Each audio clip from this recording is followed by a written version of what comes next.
You know, one of the great things about the banjo is it can fit in anywhere, any type of music, any style, just about. And you know, we tend to concentrate, or I tend to concentrate a lot on old time music, but really you can do so much wonderful stuff with modern music. So today we are looking at Bob Dylan's "Knocking on Heaven's Door." This is great if you've got a buddy with a guitar that wants to play.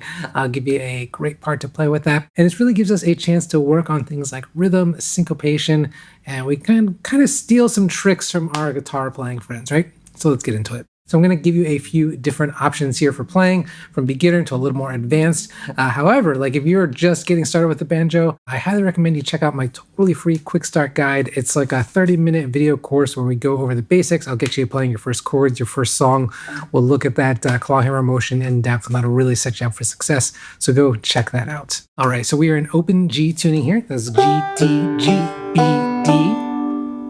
And at its core, really all we're doing is just a backup pattern here. So we are going to start with the chords. We'll get you going from simple to a little fancier.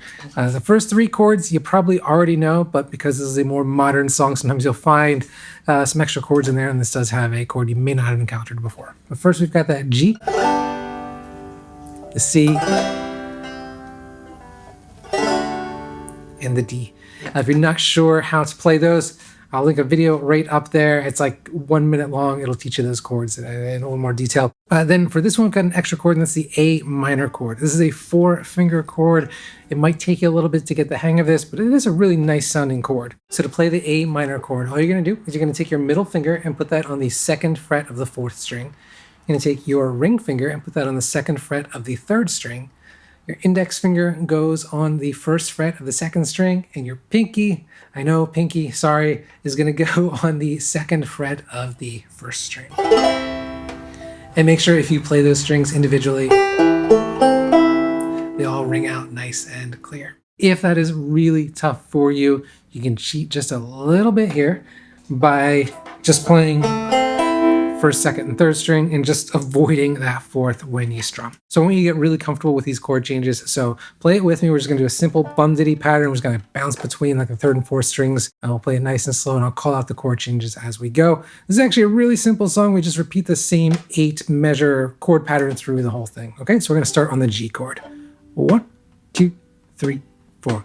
To the D, A minor,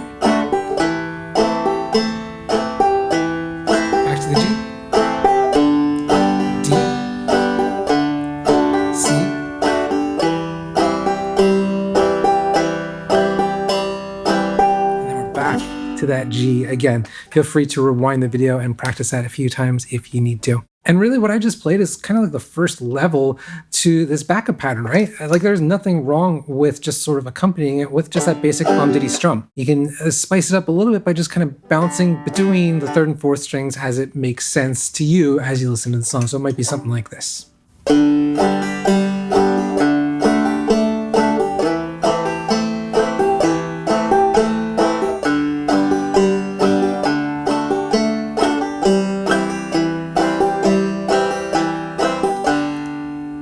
Really simple, right? And nothing wrong with that, especially like if you are backing up your singing, if you want to sing this, if you're playing with a friend with a guitar, this is going to give that nice banjo flavor. When we play backup for modern music a lot of the time, we're not trying necessarily to take the lead pretty often.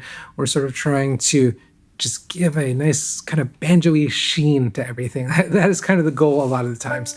And so that bum diddy will do that very nicely. So the next level up really is to just kind of add some hammer-ons, give it a little bit more of that bouncy banjo sound, kind of wherever you feel like it might work. So.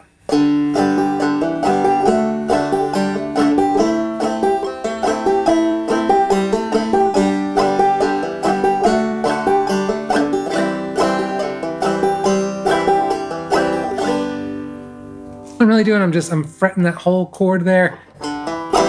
I'm just kind of lifting up whatever string is on, whatever finger's on that lowest string, and just hammering it on. Really simple stuff. So the next level up is where I really start to have a lot of fun. This is where we start to get kind of fancy with the right hand, right? We really do some interesting things with the rhythm. We throw in some syncopation, skip, syncopated, drop them. Sky's the limit there is whatever you are comfortable with. And here's the thing though, this is what I want to stress, right? We can get fancy here if we choose to, but at the end of the day, that right hand motion, that clawhammer motion stays exactly the same. It doesn't matter kind of what I'm playing. It's all rooted in that bum ditty. This never changes. Okay, so really it's just a matter of getting comfortable where you want to place your thumb, where you want to skip beats, that sort of thing. And that really, you can just listen to the music. This is where I encourage you to put it on, just kind of play along and see what you can come up with, right? Just experiment. So just to, just try some stuff. One thing I really like for this particular song, one thing you'll start to hear is we've got these nice, big, lush guitar strums on the downbeat of each measure. So we can start out the measure with a brush stroke, right? So and we do an M skip there. 1, 2, and 3, and 4, and. So I'm doing brush stroke on 1, skip, and now I'm just doing a little drop thumb between the first and second string. 3 and 4, and so drop thumb, skip, and 1, 2, and 3, and 4, and. Right? Now, I know that might seem complicated, but the thing is, if you keep in mind that we're always just doing this basic clawhammer banjo motion, you can just start to play around with it and see what feels comfortable to you, right? So I think what I'm going to do here, I'm going to play through this once sort of up to speed, and then I'm going to slow it way down so you can really zero in, see what I'm doing, and start to try to play with this for yourself, all right? So here we go.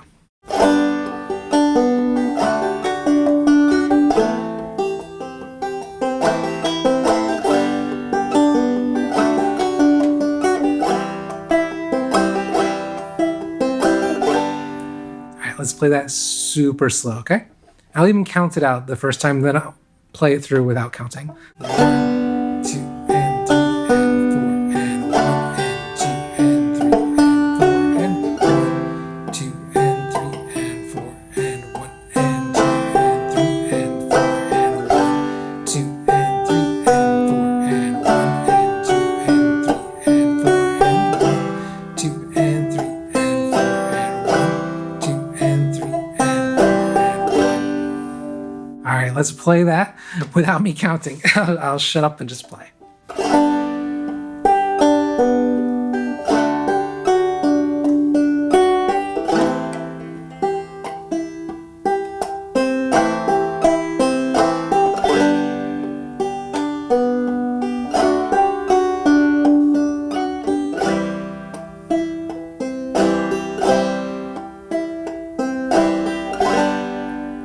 And I encourage you, even if that sounds complicated to you, I encourage you to watch that and just look that my hand motion never changes. Sometimes I'm hitting some drop thumb even on that first string, but I think it becomes a lot simpler when you just think about all I'm kind of doing is opening and closing the claw, but the rhythm stays exactly the same. And my left hand is super simple. I'm just holding the chords the whole time. I'm not doing anything here beyond holding the chords with my left hand. So you can really dive deep with this stuff, the syncopation, the rhythm, all that really fun stuff with the banjo, and you can come up with some really fun backup patterns. I'm going to link the next video I think you should watch. I've got a primer on backup patterns where we go over some of the syncopation stuff in a little more detail. So check that out. You can download a whole practice sheet there as well. So give that a try, and I will see you next week.